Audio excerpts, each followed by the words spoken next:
Hello, my name is Silvia Pavoni, investment editor at The Banker, and I'm talking to Marcos Brujis, who is the director of the IFC Capitalization Fund. Marcos, yesterday's opening remarks by Rick Wall, who is the chief executive of Scotiabank, were very much focused on regulation and the importance of having a harmonized regulatory framework for the banking and financial systems across the world. Everybody clearly has been talking about Europe and the States, but what is the situation in Latin America?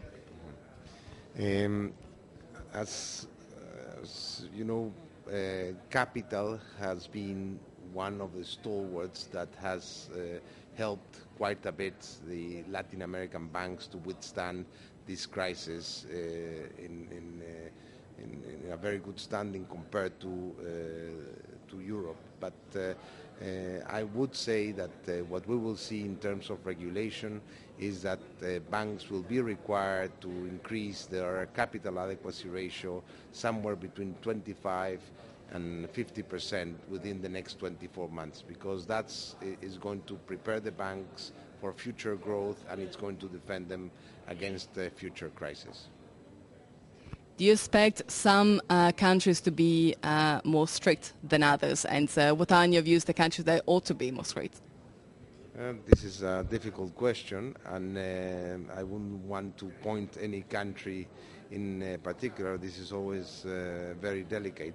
But I would say that there are some countries that have been very resilient during the crisis, and I think the regulators across the continent have been very proactive. The central banks have provided very good tools to react to the crisis very quickly. I think the way Brazil reacted when the one-branch banks were suffering was very effective. I think countries like Peru and countries like Chile have reacted remarkably well, Colombia as well. I think Mexico, for example, that was always a country that suffered during the crisis, has also fared extraordinarily well. And again, I come back, I think that to the issue of capital, and I think in the case of Mexico, for example, excellent capital regulations have really kept the banks in great shape during this difficult period. So do you think that really Latin American banking systems, in this case, have something to perhaps to talk to the rest of the banking communities around the world?